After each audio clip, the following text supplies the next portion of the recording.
I think one of the most apt descriptions of America that I've ever heard, especially now that I've been to Europe and been to Asia and just seen more reference points against which I can measure the USA, is that America is like a third world country wearing a Gucci belt.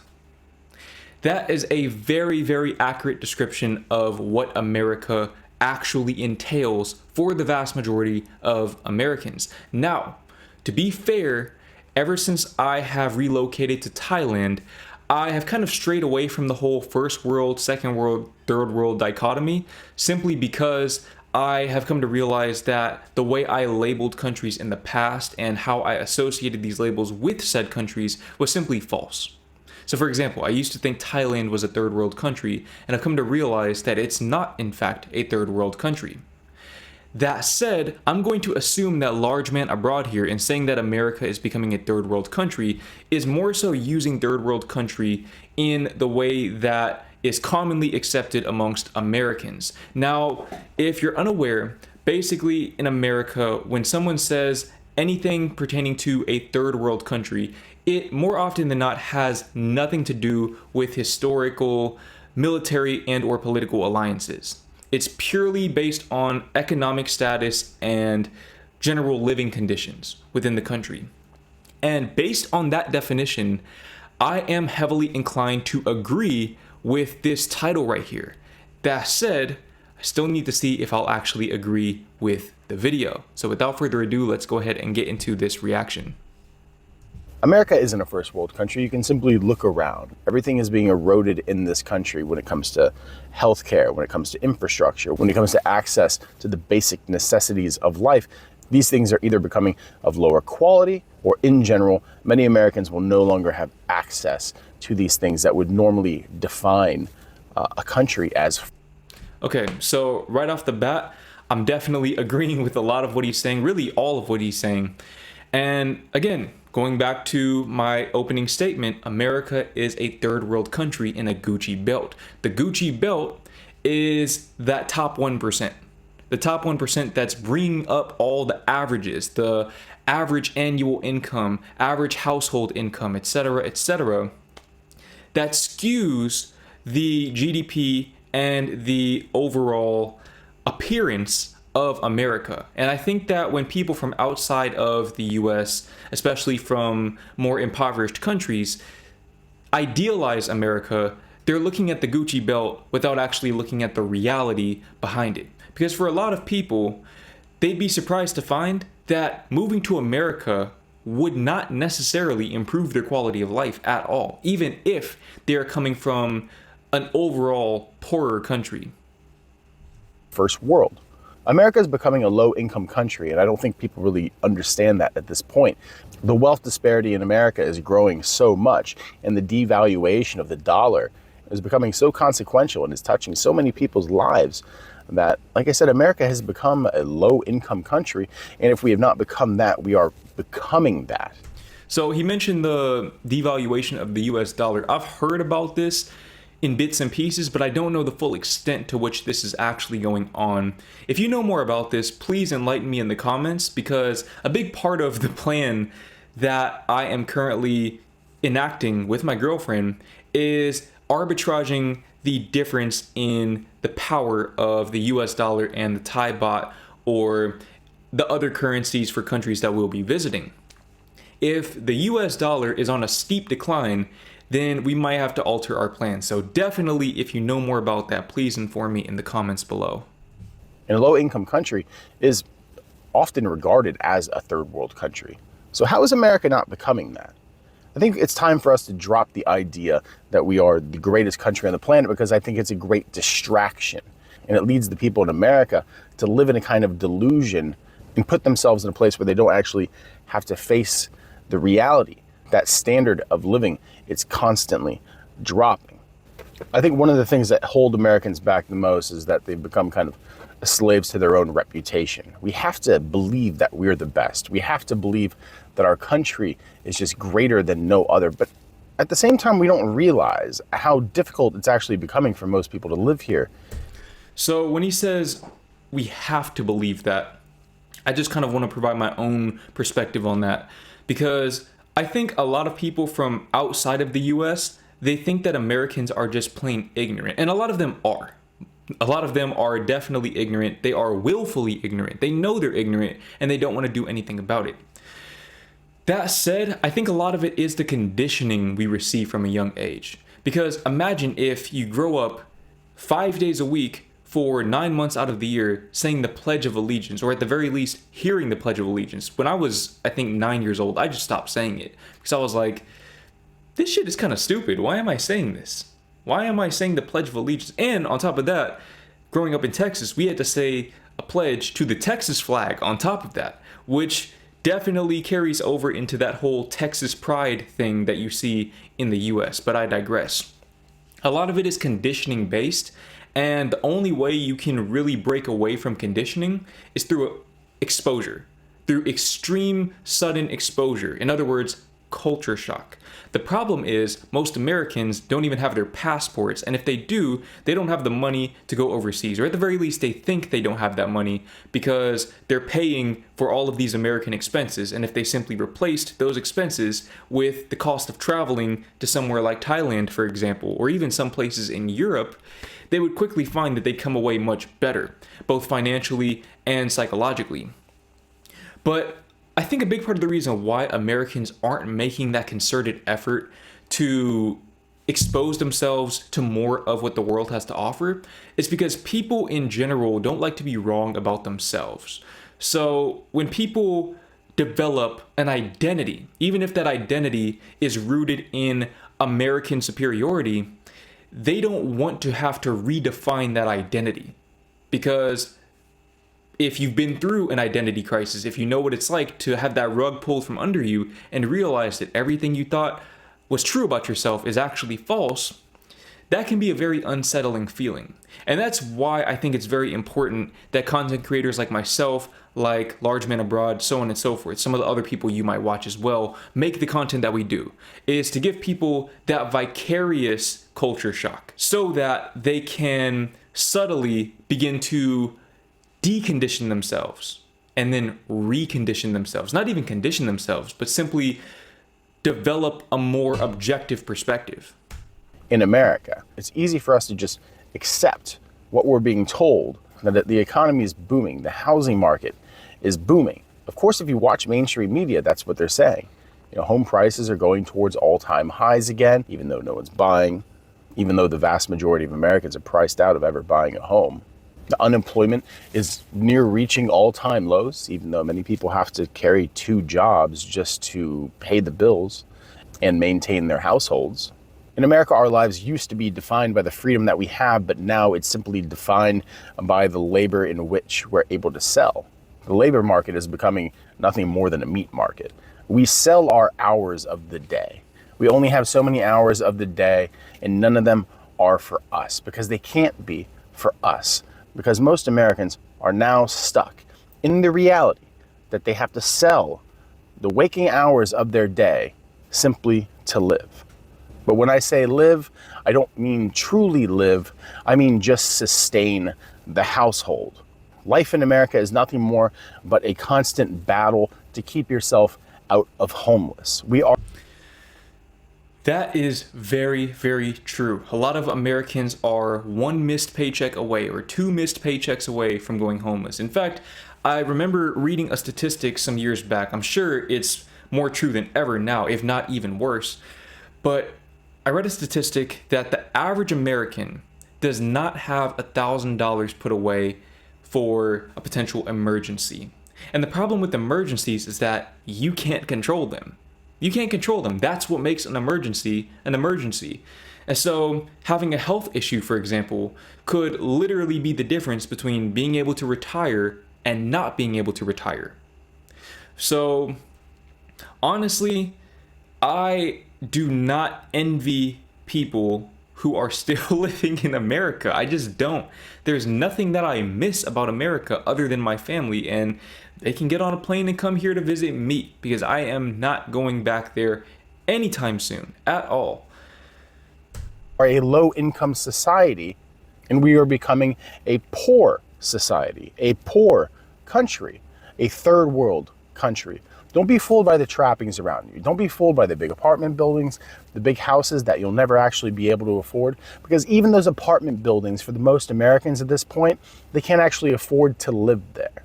We think of the homes that are being built around us because there's constantly construction being done, but are those homes actually being built for you?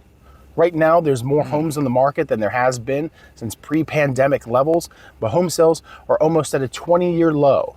The homes that are going up are starting in the 400, 500,000s.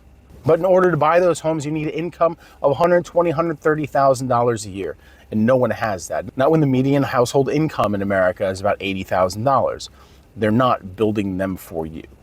America in the 21st century is going to be defined by the wealth disparity that we're existing in and how it is exploding. Of course, we saw a major transfer of wealth in 2008 and of course 2019 to 2021.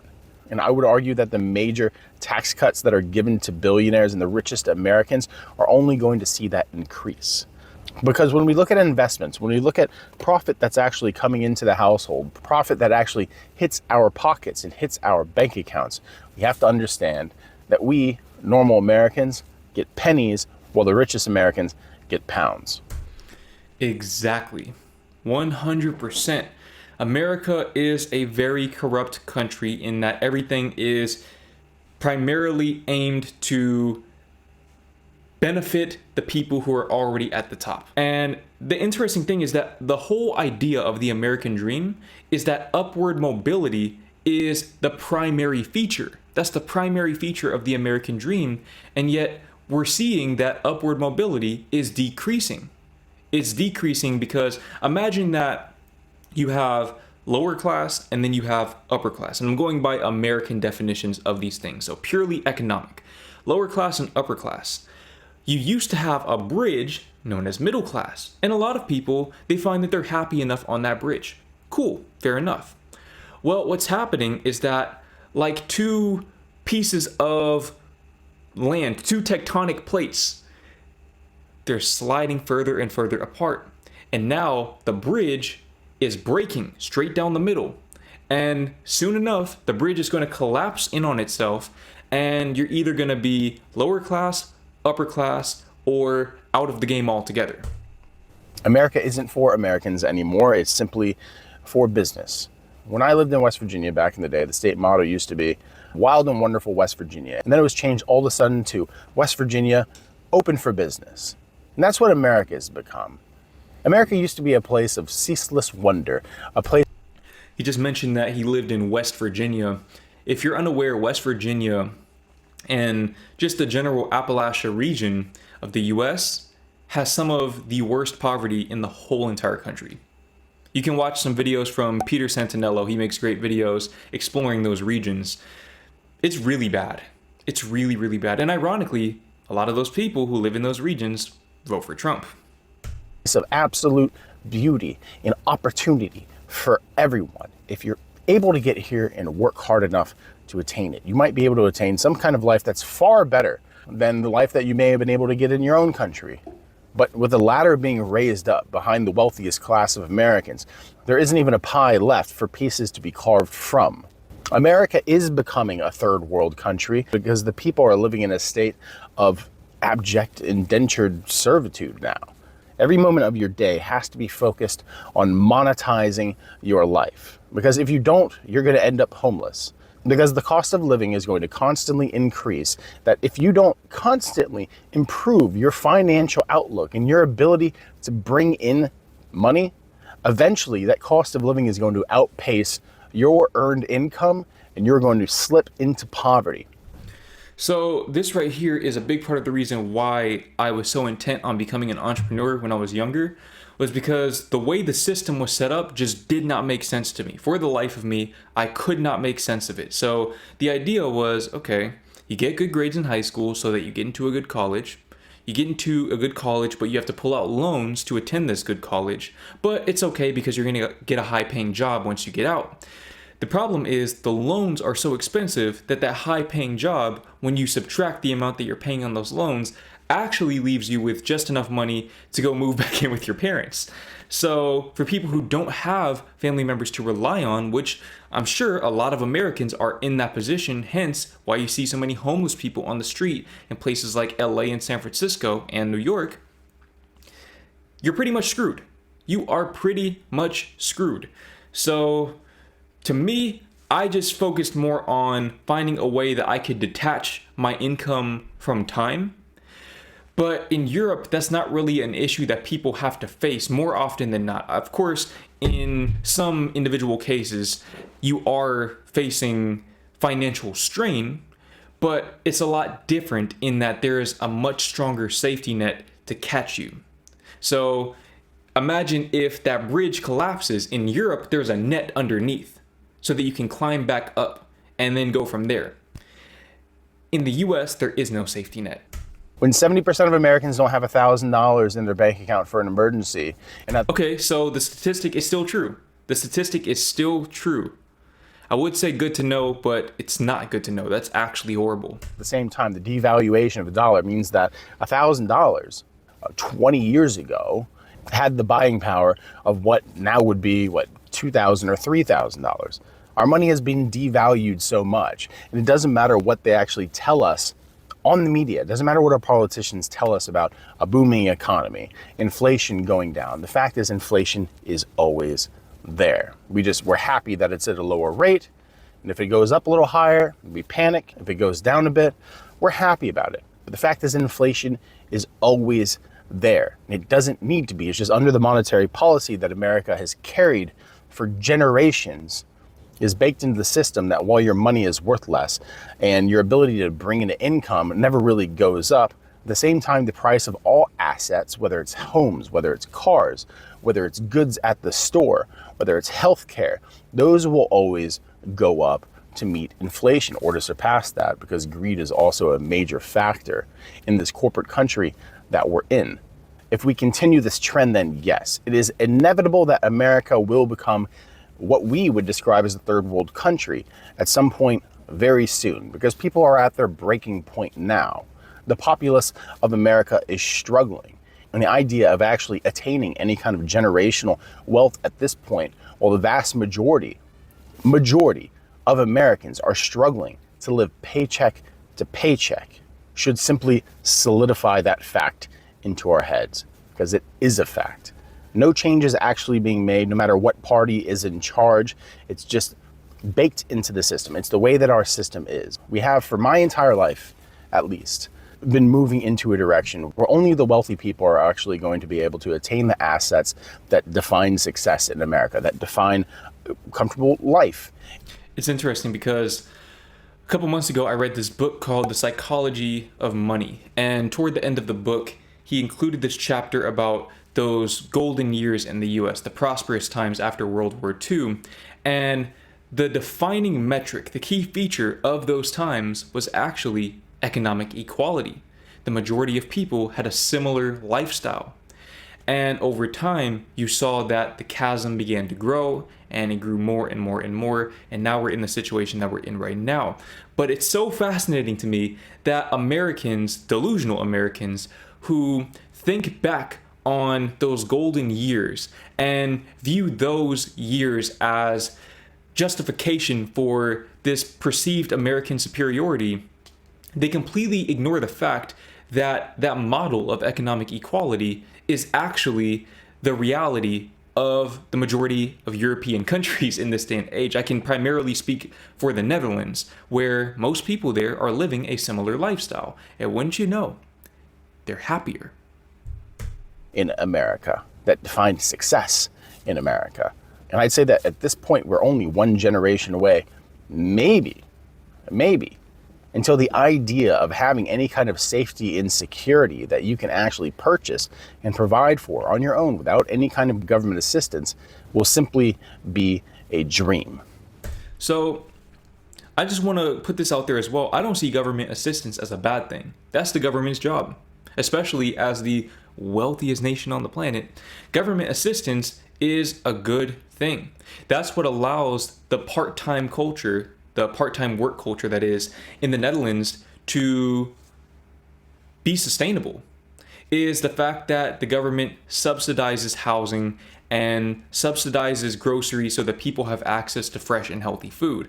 They don't have to live off of government cheese and other non-nutritional foods that will give you cancer and diabetes and other diseases, which will then put you in generational debt because of medical expenses. At least for 70 to 80% of Americans. Because that's what we're looking at right now. When 60% of Americans are living paycheck to paycheck, that means that there's 60% of Americans that don't have the ability to save, that don't have the ability to dream, to live. Their life is simply work. Their life is simply labor. And that becomes the all-consuming definition of your life. The labor that you can provide to the system. America used to be a place of liberty where someone can pursue happiness. But the pursuit of happiness is a luxury in a third world country, in a third world. The difference between the US and the European countries that I'm familiar with, again, the Netherlands being the main example, is that in the US, the whole American dream is predicated on the pursuit of happiness. Again, upward mobility, you're pursuing happiness. In Europe, they just have happiness. That's the key difference. Country is a country where, by definition, luxuries are only attainable by the wealthy. The truth is, there has to be a fundamental change to our system for our system to actually work for the working class, to work for the working poor, to uplift the normal American person so that they can live a life actually worth living and not just a life of toil and labor. Because what we're going to see as the low-income country continues to be more low income, and as the quality of life and standard of living continue to drop in our country, is that the expectation of the normal American, what they expect out of their lives, what they expect for their government, is going to change after just the next couple of generations. We're just getting by, and just having enough is the new normal. That's the expectation that we will have. Not actually growing, succeeding, building ourselves up, because that ability will just be too expensive for us. Too expensive for the normal American. Like I said, success in a third world country is simply just too expensive for normal people. Their life is toil. Their life is struggle. Their life is labor. I've been to enough third world countries to understand that. I've been to enough third world countries where tourists will go and their money is worth 10 times as much as it is in America. And they enjoy it so much because they're essentially living as the wealthiest people in a third world country. And everyone else who lives in that country out of necessity, their job, their purpose is to actually just keep the system going so the wealthy can live comfortable lives. That sounds like what America is becoming when all the homes that are going up are only being bought by wealthy Americans. When's the last time true low-income housing was built in this country? I would say one key difference between what he's describing, for example, here in Thailand, again, Thailand isn't a third world country, but I'm assuming that that's kind of an example of what he's describing there. And what's going on in America is that, again, people like myself are arbitraging the difference in the currency values. In the US, they're all operating with the US dollar. It just isn't. Look around to the subdevelopments that are being built now. Do you see anything that says starting at the low 100s or 200,000s? No. But I imagine that that's something that we're going to see start popping up all over the country soon out of necessity. But it's going to be incredibly low quality, cheap made homes that will fall apart after 20, 30, 40 years. Only made for one lifetime. Not meant to be passed down to create that kind of generational wealth that is usually held in the cornerstone of property ownership. He makes a really good point there, actually. I never really considered that. And I probably will react to a video in the near future talking about the differences between homes in the EU versus homes in the US, because there is a significant difference in quality. But I never really considered how that affects generational wealth in the US. Having lower quality homes means you don't have an asset to pass down. Your home becomes a liability because now the upkeep costs, the repair costs, make it to where it's more trouble than it's actually worth, both metaphorically and literally. So Interestingly enough, it seems like it's actually more viable to accumulate generational wealth in Europe. Maybe we should start talking more about the European dream. An asset appreciation. Because the good homes, the strong homes, the homes that will be long lasting, where people can actually afford to hand those things down and not just go into a reverse mortgage or tap into their equity at the end of their lives, so they can actually have a couple years of peace where they don't actually have to work. And that kind of freedom will only be affordable to the wealthy. Tax the rich. Tax the rich and change the system, because that's the only way we're actually going to stay away from actually becoming a third world country. We're almost there. We're almost there. It's just life is pretty here. And you can still get fat and you can still go to the store and buy food. But it's going to get difficult at some point, because living in America is expensive, but life itself is becoming very cheap. And that is the hallmark of a third world country. That is a very, very profound statement right there. Living in America is expensive, but life itself is becoming very cheap. And I'd actually go as far as to say that living in America is expensive because life in America is becoming very cheap.